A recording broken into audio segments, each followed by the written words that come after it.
In the clear morning skies over Europe, the thunder of engines could be felt long before it was ever heard. To the men on the ground, it sounded like distant rolling thunder, deep and rhythmic, as if the sky itself was growling. But to the men flying those massive bombers, it was the sound of life and death. It was the sound of hundreds of American aircraft pushing into the heart of enemy territory, daring the enemy to challenge them. These weren't isolated aircraft picking their way through the clouds. They were formations, huge airborne fortresses in the sky. This was the era of the combat box, a strategy born not out of convenience, but out of cold, hard necessity. And for the German fighter pilots who dared to attack these formations, what they were about to face wasn't just a handful of guns. It was a flying fortress protected by up to 700 machine guns, all ready to fire back. In the early years of the air war over Europe, the U.S. Army Air Forces believed in a bold idea: daylight precision bombing. Instead of bombing at night like the British, who preferred to blanket cities under the cover of darkness, the Americans wanted to strike with accuracy during the day. It was a plan that required courage, technology, and a new way of thinking. But daylight bombing carried a deadly cost. Individual bombers flying alone were easy prey for German fighters. The Luftwaffe ruled the skies, and without fighter escorts deep into enemy territory in the early years, those bombers would be ripped apart. So the Americans turned to formation flying, not just any formation, but a carefully engineered tactical system designed to maximize both offensive and defensive firepower. It was called the combat box. The idea behind the combat box was brutally simple. A single bomber carried several machine guns, but that wasn't enough to fend off multiple attacking fighters from all directions. However, if a group of bombers flew close together in a staggered formation, their guns could overlap, creating a deadly web of defensive firepower. Each bomber protected the others, and in return, it was protected itself. The box turned the formation into a fortress and, in theory, made it far more difficult for German fighters to attack without taking serious losses. A Luftwaffe pilot diving on a lone bomber could focus on a single target. But when facing a combat box, that same pilot would have to brave dozens of interlocking machine gun arcs from multiple bombers. One mistake and the sky could light up with tracer fire. But this strategy didn't emerge overnight. In the beginning, bomber crews faced horrific losses. The early missions over places like Rouen and Lille were experimental, testing how far the bombers could go without fighter cover, how tight formations could be maintained, and whether this concept could work at all. Crews trained relentlessly, learning to hold formation under flak, turbulence, and enemy attack. It wasn't glamorous flying. They were crammed inside metal aircraft, buffeted by freezing winds, constantly vigilant. A bomber crew's survival didn't just depend on their own skill, but on the discipline of everyone around them. If one bomber drifted out of position, it created a hole in the formation, a gap the German fighters would immediately exploit. The Germans were quick to adapt. Luftwaffe pilots learned to dive at high speed from the front, where the bombers were most vulnerable. But even this was a deadly gamble. As the bombers refined their formations, the overlapping fields of fire made frontal attacks increasingly dangerous. The Americans knew this. That's why they trained to fly in perfect formation, at precise altitudes and intervals. A combat box could have 3 squadrons of bombers stacked at different altitudes and positions, each covering the other's blind spots. From the ground, it looked like a vast, moving staircase of aluminum and steel. From above, it was a grid of death. The numbers tell the story. A single bomber like the B-17 Flying Fortress carried around 13 machine guns. A standard combat box might have 21 bombers. Multiply that, and suddenly a Luftwaffe pilot wasn't facing 13 guns anymore. He was flying straight into the combined fire of hundreds of 50 caliber machine guns. At the height of the bombing campaign, some formations could bring nearly 700 guns to bear against incoming fighters. For a German pilot flying a Messerschmitt Bf 109 or Foch Wolfswaffe 190, attacking such a formation wasn't a hunt, it was survival. One pass could be their last. But here's the contrast that made this tactic so revolutionary.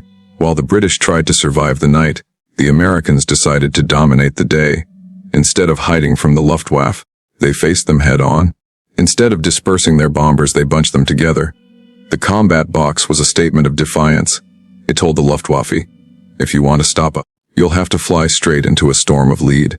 It was a daring gamble, one that would define the air war over Europe. Still, this tactic came with a price. Flying in such close formations was dangerous even without enemy interference. Mid-air collisions were a constant risk. Turbulence from one bomber could throw another off course. If a bomber was hit and went down, it could take others with it. There were no ejection seats. There was no quick escape. Once you were in the box, you stayed in the box, through flak, through fighters, through fire. The men who flew those missions weren't just pilots and gunners. They were part of a machine, a synchronized mechanism of survival and destruction. The Luftwaffe had to evolve too. Traditional hit and run tactics weren't working as well against the combat box. German pilots began coordinating mass attacks, sending dozens of fighters to punch holes in the formation. They aimed to isolate bombers, break up the box, and then pick off stragglers. It became a brutal chess match in the sky. For every adjustment the bombers made, the fighters countered. For every tactic the fighters developed, the bombers responded. And all the while, high above the cities and countryside of occupied Europe, men fought and died in frozen, pressurized silence. But the true genius of the combat box wasn't just in its firepower. It was in its psychological effect. Luftwaffe pilots described attacking those formations as flying into a wall of bullets. You could see the tracers streaking toward you from every direction, glowing like angry wasps in the cold air. Even if you made it through the first pass, you had to climb, turn, and do it again, while the bombers just kept flying forward steady and relentless. The box gave the bombers confidence. They weren't alone anymore. They were part of something larger, something that could fight back. And as the bombing campaign intensified, the combat box would become more than a tactic. It would become a symbol of American air power, massive, coordinated, and relentless. But in those early missions, when the strategy was still unproven and the Luftwaffe still dominant, it was a terrifying experiment. An experiment written in flak bursts, machine gun tracers, and the frozen breath of young men who knew that each mission could be their last. By late 1942 and early 1943, the air war over Europe had entered a brutal, grinding phase. The Americans had fully committed to the strategy of daylight precision bombing, and their bomber groups were pushing deeper and deeper into enemy territory. Each mission stretched the limits of what the crews could endure. The combat box was no longer just a tactic on paper. It was the only thing standing between hundreds of young airmen and almost certain death. And the Germans knew it. Every time those formations appeared on the horizon, the Luftwaffe scrambled everything it had to tear them apart. What followed was an aerial battle unlike anything the world had seen before. For the men inside those bombers, the experience was both terrifying and strangely mechanical.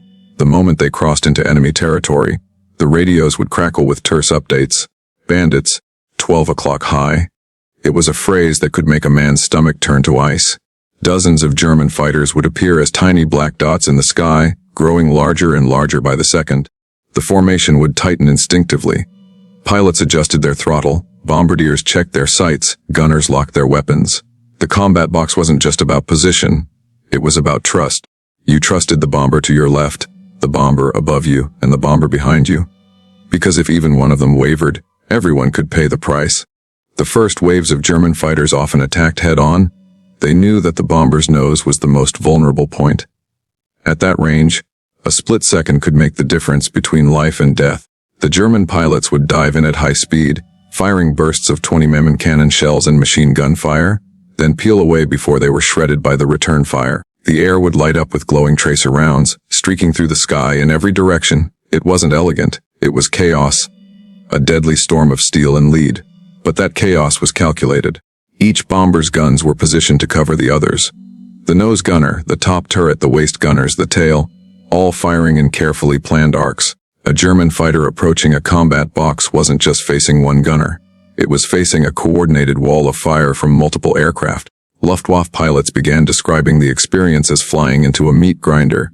A frontal attack could bring a devastating payoff if they managed to destroy a bomber. But the cost was staggering. Loss rates soared. German units were losing experienced pilots faster than they could replace them. Still, the attacks continued. The Luftwaffe had little choice. If the bombers weren't stopped, their bombs would rain down on factories, oil refineries, rail yards, and cities, targets vital to the German war machine. The combat box wasn't invincible, but breaking it required courage, coordination, and blood. The Americans, meanwhile, were learning fast. Each mission taught them something new about how to survive. They learned to fly tighter formations, to shift their positions midair if needed, to create overlapping layers of firepower that left no blind spots. They drilled constantly, learning to fly like a single organism. If a bomber was hit, the others would close ranks, sealing the gap. If a gunner went down, another would take over their field of fire. The box was fluid, alive, adapting to each wave of attacks. And it wasn't just the gunners who bore the weight of the battle. The pilots had to maintain perfect formation under unimaginable pressure. One small mistake, a sudden drop in altitude, a slight turn at the wrong moment, could ripple through the formation and create deadly gaps. Flying that close at 20,000 feet, in frigid temperatures, with oxygen masks frosting over and enemy fire screaming past the windows, required a kind of discipline that can barely be described. It wasn't glamorous. It was exhausting, terrifying, and relentless. As the formations pressed deeper into Germany, the Luftwaffe adjusted its tactics again. Instead of only attacking head-on, they began coordinating from multiple angles.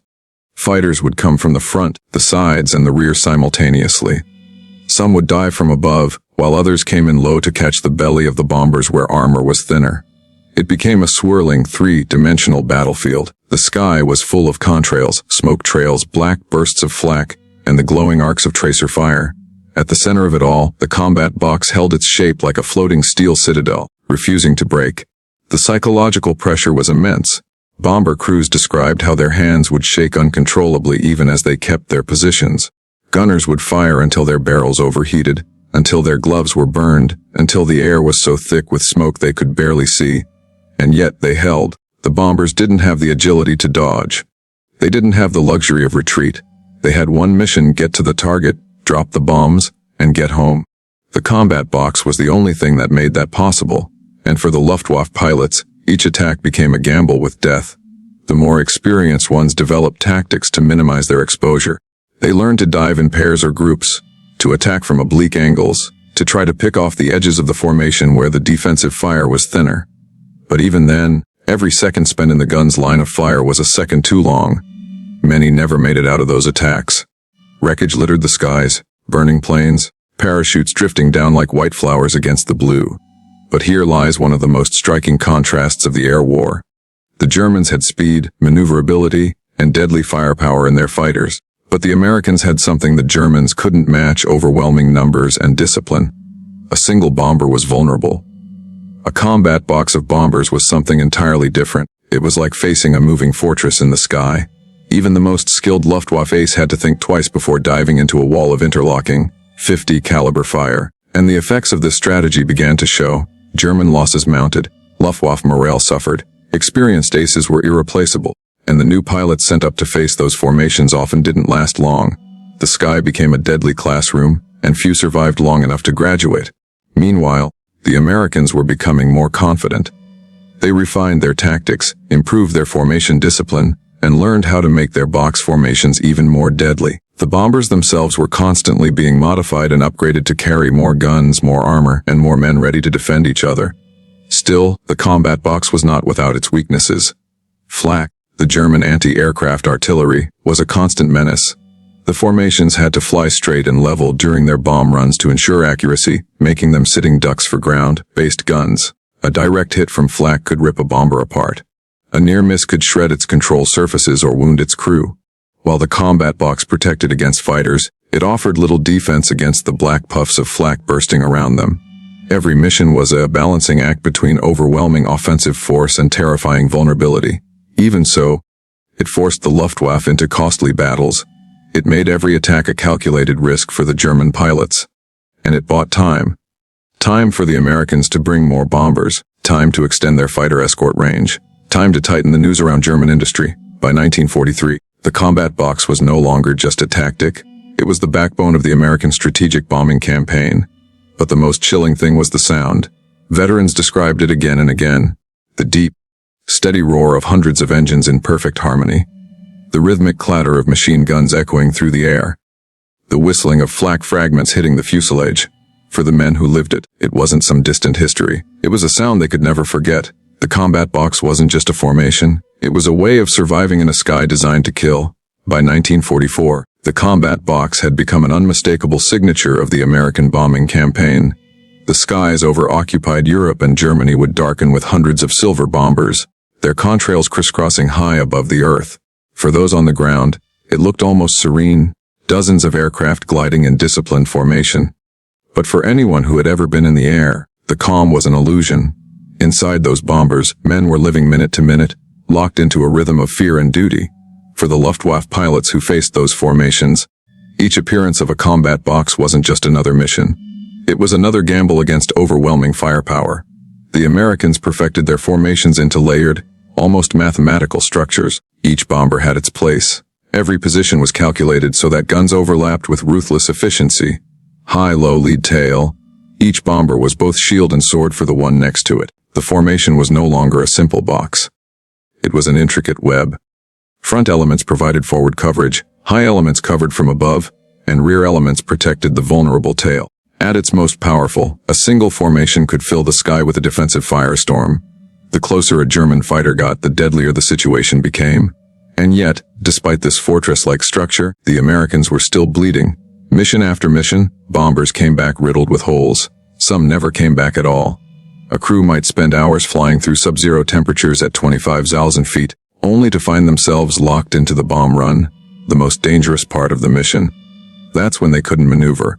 They had to fly straight and level to ensure accuracy. No banking, no evasive action, just hold the line and hope the box would protect them. German flak batteries waited for those moments. The air would erupt in black puffs of smoke as anti-aircraft shells exploded around the formations. A single burst could wipe out a plane. Entire crews vanished in seconds. And yet, the formation kept moving. The philosophy behind the combat box was ruthless. No matter what happened to the individual, the formation itself must remain intact. If a bomber was hit, the others would hold their places. If a wingman went down, no one broke off to help. Breaking the formation meant creating a hole. And a hole in the box meant everyone else became more vulnerable. It was survival through unity. But it came at a staggering emotional cost. The Luftwaffe, meanwhile, was running out of room to maneuver. Their experienced aces had been thinned out, and replacements lacked the training to attack such heavily defended formations. The fighters were still fast and dangerous, but the odds had shifted. Early in the war, a Luftwaffe pilot attacking a lone bomber had a good chance of scoring a kill. By 1944, attacking a combat box often meant a one-way ticket. German tactics became more desperate. Some units experimented with head-on mass attacks, sending entire squadrons screaming into the front of the box in suicidal waves. Others tried attacking from above, diving through the formations in a blur of speed, hoping to punch a hole before the guns could cut them down. But no matter how fierce the attack, the box absorbed the blows. This is where the psychological weight of the formation revealed itself most clearly. Luftwaffe pilots spoke of the sensation of diving toward a combat box as flying into a wall of lead. They could see the tracers streaming toward them before they even fired their own guns. The closer they got, the brighter and denser that storm became. Many didn't make it through the first pass. Those who did often found their aircraft shot to pieces on the way out. The combat box didn't need to be perfect. It only needed to be deadly enough to make every attack feel like a suicide run. For bomber crews, the sense of collective survival was both empowering and crushing. On one hand, they knew their best chance of living was to hold formation. On the other, they watched their friends go down in flames without being able to help. The box demanded discipline, and discipline came at a price. Pilots kept their positions even as they flew past burning wreckage. Gunners held their triggers even as they saw parachutes drifting through the flak clouds. It wasn't heroism in the traditional sense. It was a grim, mechanical kind of courage, one forged in endless missions over enemy skies. The scale of the machine gun firepower was almost unimaginable. A single B-17 flying fortress bristled with around 13 .50 caliber machine guns. Multiply that across a standard formation of 21 aircraft, and you had hundreds of guns covering every angle. Multiply that again across the larger bomber streams that the Americans used later in the war, and the number approached 700 guns spitting fire into the sky. Each gunner didn't just protect his own aircraft. His field of fire overlapped with the gunner beside him, creating a dome of steel that followed the formation like a moving shield.